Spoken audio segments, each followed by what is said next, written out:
नमस्कार। स्वागत है आप सभी का एक बार फिर से हमारी एक और नई वीडियो में। इस वीडियो में चर्चा करेंगे वृषभ राशि के लिए जनवरी 2025 के मासिक राशिफल। इस वीडियो में बताऊंगा स्वास्थ्य, शिक्षा, मैरिड लाइफ, कैरियर और भाग्य का फल ग्रह की स्थिति के अनुसार किस प्रकार रह सकता है, और वीडियो के अंत में बताऊंगा कुछ महत्वपूर्ण उपाय। आइए सबसे पहले एक चीज़ जरूर ध्यान रखें मित्रों कि ये जो राशिफल आप देखें, इस राशिफल को आप अपनी जन्म राशि यानी चंद्र राशि के अनुसार देखें। ये राशिफल चंद्र राशि पर ही आधारित है। आइए अब एक नज़र डालते हैं इस चार्ट के ऊपर कि ग्रह की स्थितियां किस प्रकार बन रही हैं वृषभ राशि के लिए जनवरी 2025 में, और साथ ही कौन कौन से ग्रह वक्री या मार्गी होंगे और राशि परिवर्तन कौन सी तारीख को करेंगे, वो भी इसी वीडियो में चर्चा करते हैं। तो अब सबसे पहले एक नज़र डालते हैं इस चार्ट के ऊपर कि ग्रह की स्थितियां किस प्रकार बन रही हैं वृषभ राशि के लिए जनवरी 2025 में। मित्रों, फर्स्ट हाउस में बैठे हुए हैं देवगुरु बृहस्पति, थर्ड हाउस में बैठे हुए हैं मंगल, फिफ्थ हाउस में बैठे हुए हैं केतु, सेवेंथ हाउस में बैठे हुए हैं बुध, एट्थ हाउस में बैठे हुए हैं सूर्य, 10th हाउस में बैठे हुए हैं शुक्र और शनि, और 11th हाउस में बैठे हुए हैं राहु। ये तो थी ग्रह की स्थितियां जो जनवरी में बन रही हैं वृषभ राशि के लिए। अब सबसे पहले बात करते हैं स्वास्थ्य के दृष्टिकोण पर। मित्रों, स्वास्थ्य के लिए जो देखा जाता है वो कुंडली के फर्स्ट हाउस से देखा जाता है, क्योंकि सबसे पहले इम्यूनिटी हमारी अगर सही है तो कहीं ना कहीं स्वास्थ्य पर इसका एक अच्छा प्रभाव देखा जा सकता है, और अगर इम्यूनिटी कुछ कमज़ोर है तो स्वास्थ्य पे कहीं ना कहीं कुछ विपरीत प्रभाव पड़ सकता है। अब फर्स्ट लॉर्ड जो बनते हैं, या यूँ कहें आपकी राशि के जो स्वामी बनते हैं, ये शुक्रदेव बनते हैं, और शुक्र बैठे हुए हैं अभी 10th हाउस में शनि के साथ अपने मित्र की राशि कुंभ राशि में। अब ये केंद्र भाव भी है, यहाँ पर शुक्र का प्रभाव बहुत अच्छा माना जाएगा, क्योंकि शुक्र जो है ये फर्स्ट हाउस के लॉर्ड बनते हैं, और साथ ही शुक्र जो है ये अपनी मित्र की राशि शनि की राशि में बैठे हुए हैं। तो इम्यूनिटी के लिए तो ये महीना आपका अच्छा है, इसीलिए स्वास्थ्य के दृष्टिकोण से कोई बड़ी समस्या तो यहाँ पर नहीं देखी जा रही। साथ ही शुक्रदेव आपके केंद्र भाव में बैठे हैं, और ये दशम भाव जो होता है ये कैरियर का भी माना जाता है। अब कैरियर के स्वामी जो शनिदेव हैं ये स्वयं अपनी ही राशि में विराजमान हैं, और साथ ही शनि जो है ये आपके भाग्य क्षेत्र के स्वामी भी बनते हैं, यानी भाग्य के लिए ज़बरदस्त यहाँ पर योग देखे जाएंगे। आपकी इम्यूनिटी के लिए स्वास्थ्य का क्षेत्र भी अच्छा देखा जाएगा, और साथ ही कैरियर में भी आपको जबरदस्त लाभ के योग बनेंगे। मित्रों, भाग्य क्षेत्र और कैरियर पे विस्तृत रूप से आगे अभी वीडियो में चर्चा करूंगा। अभी यहाँ पर बात करते हैं विद्यार्थी वर्गों के लिए। मित्रों, शिक्षा के लिए जो देखा जाता है वो कुंडली के पंचम भाव से देखा जाता है, और यहाँ पर पंचम भाव के जो स्वामी बनते हैं ये बुध बनते हैं।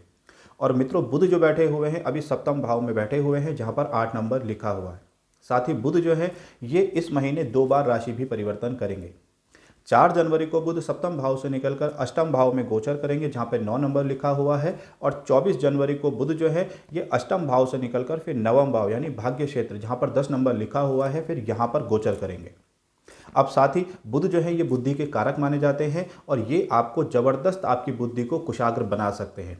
साथ ही ज्ञान के कारक जो देवगुरु बृहस्पति हैं ये लगन में बैठकर पंचम दृष्टि से पंचम भाव को देख रहे हैं, जहाँ पर 6 नंबर लिखा हुआ है, और केतु पंचम भाव में पहले से विराजमान है। अब समझते हैं इस पूरे घटनाक्रम को कि किस प्रकार ग्रह आपको रिजल्ट प्रदान कर सकते हैं।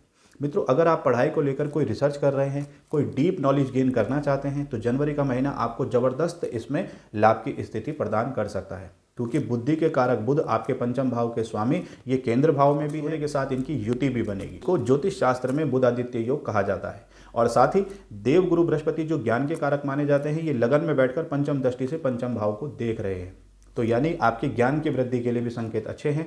तो जो व्यक्ति पढ़ाई से संबंधित कोई डीप नॉलेज गेन करना चाहते हैं, कोई नया कोर्स प्रारंभ करना चाहते हैं, और साथ ही किसी चीज़ पर रिसर्च कर रहे हैं, उनके लिए जनवरी का महीना बहुत ही ज़्यादा लाभ की स्थिति प्रदान कर सकता है। सिर्फ आपको हार्ड वर्क जरूर करना चाहिए, आपको नियमित रूप से अपनी पढ़ाई करनी चाहिए। तो आपको रिसर्च में लाभ तो प्रदान कर सकते हैं, लेकिन लापरवाही अगर आप करते हैं तो मन में भटकाव भी उत्पन्न कर सकते हैं। तो आप अपनी पढ़ाई को नियमित रूप से करें, हार्ड वर्क करें पढ़ाई को लेकर, और यहाँ पर केतु आपको शुभ समाचारों की वृद्धि, देवगुरु बृहस्पति आपको शुभ समाचारों की वृद्धि, और बुध आपको शुभ समाचारों की वृद्धि प्रदान कर सकते हैं। सिर्फ आपको मेहनत सुचारू रूप से करते रहने चाहिए, आलस्य का त्याग करें, ये आपके लिए काफ़ी हद तक अच्छा रहेगा। यानी कुल मिलाकर जनवरी का महीना विद्यार्थी वर्गों के लिए लाभ की स्थिति प्रदान कर रहा है। अब बात करते हैं मैरिड लाइफ के लिए। मित्रों, मैरिड लाइफ के लिए जो देखा जाता है वो कुंडली के 7th हाउस से देखा जाता है, और यहाँ पर 7th हाउस के जो लॉर्ड बनते हैं ये मंगल बनते हैं, और मंगल जो है अभी तीसरे भाव में बैठे हुए हैं कर्क राशि पर, जहाँ पर 4 नंबर लिखा हुआ है, और कर्क राशि पर मंगल का जो प्रभाव है ये नीच का माना जाता है। साथ ही अब यहाँ पर आप पूर्ण रूप से ग्रह की स्थिति को समझें, क्योंकि यहाँ पर आपको समझना बहुत जरूरी है ग्रह की स्थिति को, जब भी आपको पूर्ण रूप से बात समझ में आ सकती है। मित्रों, देवगुरु बृहस्पति लगन में बैठे हुए हैं और इनकी 7वीं दृष्टि सप्तम भाव पर रहेगी। शनि आपके 10वीं दृष्टि से ये सप्तम भाव को देख रहे हैं और राहु 9वीं दृष्टि से सप्तम भाव को देख रहे हैं। अब देवगुरु बृहस्पति तो शुभ ग्रह माने जाते हैं और इनकी स्थिति आपके दाम्पत्य जीवन में तो लाभ की स्थिति प्रदान कर सकती है। साथ ही गृहस्थ जीवन में शुक्र का एक अहम रोल माना जाता है और ये आपकी राशि के स्वामी भी बनते हैं और यहाँ पर लगन के स्वामी बनकर ये 10वें भाव में बैठे हैं अपनी मित्र की राशि में और केंद्र भाव में बैठे हुए हैं। तो कहीं ना कहीं आपके लिए दाम्पत्य जीवन में लाभ की स्थिति तो बन सकती है। आपके पार्टनर को कार्य क्षेत्रों में लाभ की स्थिति तो अच्छी प्रदान कर सकते हैं ग्रह। घर के अंदर सुख सुविधाओं की वृद्धि तो अच्छी देखी जा सकती है, लेकिन आपसे बॉन्डिंग के लिए यहाँ कुछ ना कुछ विवादों की स्थिति बन सकती है। तो आपको इन चीज़ों का ध्यान रखना चाहिए, क्योंकि सप्तम भाव के जो स्वामी मंगल हैं ये नीच के होकर बैठे हुए हैं पराक्रम क्षेत्र में। साथ ही शनि की 10वीं दृष्टि पड़ रही है सप्तम भाव में और राहु की 9वीं दृष्टि पड़ रही है सप्तम भाव में। तो कहीं ना कहीं वाद विवाद की स्थिति में थोड़ा सा आपको कुछ परेशानियां महसूस हो सकती हैं। खास तौर से 21 जनवरी तक आपको पूर्ण रूप से विवादों की स्थिति को जितना टाल सकते हैं ये आपके लिए अच्छा रहेगा। आर्ग्यूमेंट से आपको बचना चाहिए। बाकी लाभ की स्थिति के लिए, आपके पार्टनर को सुख सुविधाओं की वृद्धि के लिए, घर परिवार में आनंद के माहौल के लिए तो स्थितियां अच्छी देखी जा सकती हैं। ग्रह जो हैं ये घर के अंदर सुख सुविधाओं की वृद्धि तो कर सकते हैं। साथ ही मंगल जो है ये सप्तम भाव के जो स्वामी नीच के होकर बैठे हुए हैं तो कहीं ना कहीं वाद विवाद की स्थिति प्रदान कर सकते हैं। तो आपको 21 जनवरी तक अपने स्वभाव को थोड़ा शांत रखने की पूरी कोशिश करनी चाहिए। ये बात आप पर भी और आपके पार्टनर पर भी, दोनों पर लागू रहती है। बात करते हैं अब सबसे इंपॉर्टेंट भाग्य और कैरियर की। मित्रों, मैंने आपको शुरुआत में ही बताया था कि भाग्य क्षेत्र और कैरियर के क्षेत्र पे हम विस्तृत रूप से ग्रह के अनुसार चर्चा करेंगे। यहाँ पर समझते हैं अब पूर्ण रूप से कि भाग्य क्षेत्र और कैरियर का किस प्रकार फल रह सकता है। मित्रों, भाग्य के लिए और कैरियर के लिए देखा जाता है कुंडली के 9वें भाव से और 10वें भाव से। यहाँ पर 9वें भाव और 10वें भाव के जो स्वामी बनते हैं ये शनि बनते हैं और शनि स्वयं बैठे हुए हैं अभी 10वें भाव में अपनी ही राशि कुंभ में। और साथ में शुक्र जो लगन के स्वामी हैं, आपकी राशि के स्वामी हैं, ये यहाँ पर बैठे हुए हैं शनि के साथ ही। और केंद्र भाव में ये आपको जबरदस्त लाभ की स्थिति प्रदान कर सकते हैं। कैरियर के क्षेत्र शुक्र और शनि आपके कैरियर में जबरदस्त लाभ की स्थिति बना सकते हैं। आपको मेहनत सुचारू रूप से करनी चाहिए। आपका प्रश्न अगर नौकरी प्राप्ति के लिए है तो संभवतः ये महीना आपको कुछ शुभ समाचारों की वृद्धि हो सकती है। साथ ही आपको नई कोई कार्य योजना प्रदान हो सकती है। और साथ ही 28 जनवरी को शुक्र जो है ये राशि परिवर्तन करके फिर एकादश भाव में जब जाएंगे तो आपको लाभ की स्थिति, नवीन योजनाएं प्रदान करने की स्थिति और साथ ही धन लाभ की स्थिति में अच्छे संकेत बना सकते हैं।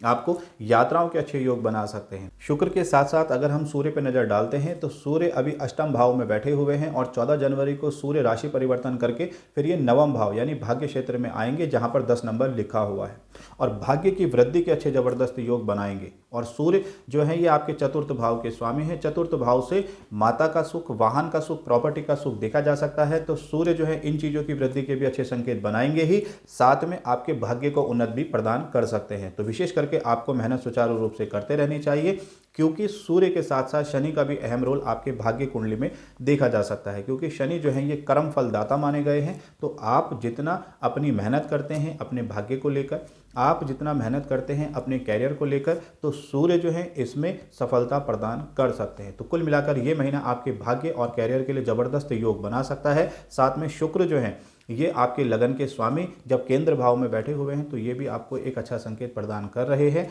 28 जनवरी को शुक्र जो है जब राशि परिवर्तन करके एकादश भाव में जाएंगे तो यात्राओं के अच्छे योग बनाएंगे, साथ ही आपको धन लाभ की स्थिति में भी अच्छा योग प्रदान कर सकते। ये तो थी सभी जानकारियां मित्रों ग्रह गोचर के आधार पर। आइए मित्रों बात करते हैं अब उपाय की। नित्य मंत्र जाप करें, ओम शम शनिश्चराय नमः इस मंत्र का जाप करें। साथ में माता दुर्गा का नित्य पूजन करें और गणेश चालीसा का पाठ करें। ये सभी जानकारियां आपको कैसी लगी अवगत कराइएगा। मित्रों वीडियो पसंद आई हो तो वीडियो को लाइक और शेयर कर सकते हैं। बने रहिएगा हमारे साथ। ओम हर हर महादेव।